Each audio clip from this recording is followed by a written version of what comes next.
Good evening. United Nations observers have managed to get into the Syrian village where opposition activists claim at least 78 people were killed on Wednesday. The UN team found human remains in the charred village, but no bodies. And it's believed there may be no one left alive there to say what had happened. Our correspondent, Paul Danaher, was travelling with the UN team, and his report includes images you may find distressing. The observers had been trying for more than 24 hours to get into the village of Kabir. In the end, the flies found the evidence of the massacre before the UN did. The first house had been gutted by fire, but the stench of burnt flesh still hung heavy in the air. The scene in the next house was even worse.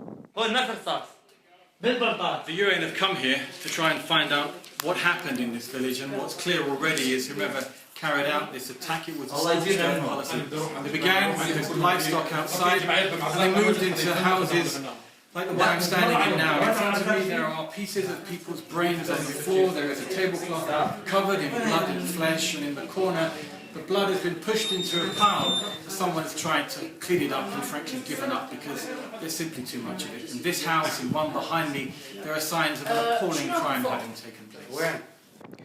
As the carcasses of the animals rotted in the hot sun, the only clue to where the bodies of the people may have gone were etched into the tarmac road. They were, said the UN observers, tracks made by military vehicles, perhaps tanks or armoured cars. We found a variety of different kinds of bullets there. The bodies, you can smell the smell of dead bodies, and you could also see body parts in and around the village. The Syrian army claim they were in the area but hunting for the killers after receiving a call for help.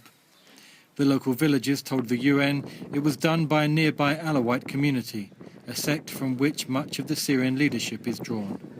The army surrounded the area and the militia went into villages and slaughtered people and burnt them in their houses so that no bodies would remain. Only 3 survived. Even kids were killed. The militia group blamed for this attack could possibly have been operating without the direct command and control of the Syrian army, because the situation here is fracturing into chaos. But attempts to hide the details of the atrocity are calculated and clear. Paul Danaher, BBC News, Kabir village, Syria. Well, the opposition in Syria has reported more violence today, saying at least 40 people have been killed in 6 different provinces. One group said the government was shelling part of the city of Homs at a rate of 5 shells per minute.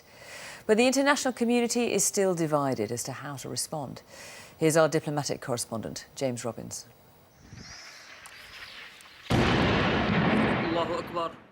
Syria's third largest city, Homs, under renewed government shelling this morning.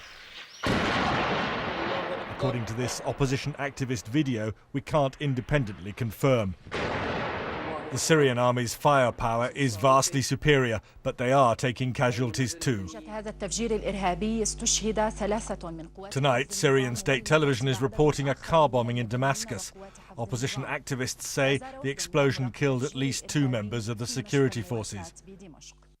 The UN, with fewer than 300 unarmed observers in Syria, can do little more than rush from one ceasefire violation to another, sometimes under fire, often hampered in their efforts to establish facts as Syria descends into sectarian civil war.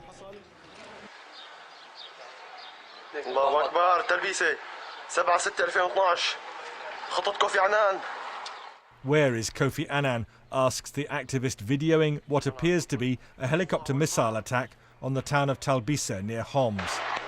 This suggests the regime may be turning to aerial attack as it takes increasing casualties on the ground. Most international leaders blame Syrian regular forces and government-backed militia coming in behind them for the worst violence in this conflict. But what are the barriers blocking stronger international action?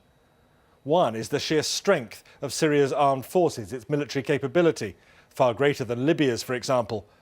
But anyway, there's no political will behind the military option, reflecting a public mood against another war, particularly in the United States. So the major powers are left clinging to Kofi Annan's peace plan, which even he concedes is not being implemented. Today, Kofi Annan seemed tired and dispirited. after discussing ways to salvage his peace plan with America's Secretary of State. Some say the plan may be dead. Is the problem the plan or the problem is implementation? If it's implementation, how do we get action on that?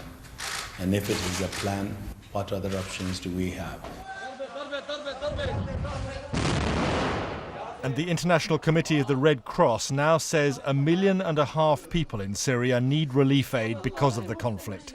They report more and more driven from their homes amid shortages of food, medical care and shelter. James Robbins, BBC News.